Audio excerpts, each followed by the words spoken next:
શહેરમાં પ્રથમ વરસાદે જ કાચા મકાનોને સુરક્ષિત રાખવા માટે ઉપયોગમાં લેવામાં આવતી તાડપત્રી અને પ્લાસ્ટિકની ખરીદી માટે ગ્રામજનોની ભારે ભીડ ઉમટી રહી છે.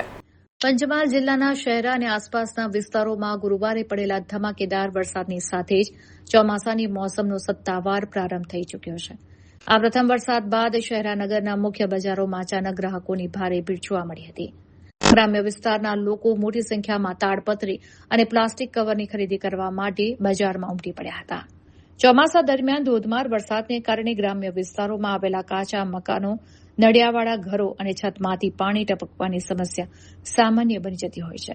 પોતાના આશિયાના અને ઘર વખરીને નુકસાનથી બચાવવા માટે શહેરા તાલુકાના અંતરિયાળ ગ્રામ્ય વિસ્તારના પરિવારો વહેલી તકે બજારમાં પહોંચ્યા હતા.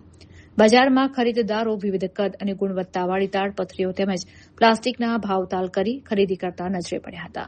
સ્થાનિક વેપારીઓના જણાવ્યા અનુસાર દર વર્ષે ચોમાસાની શરૂઆત થતાની સાથે જ તાડપત્રી અને પ્લાસ્ટિકની માંગમાં એકાએક મોટો ઉછાળો આવે છે.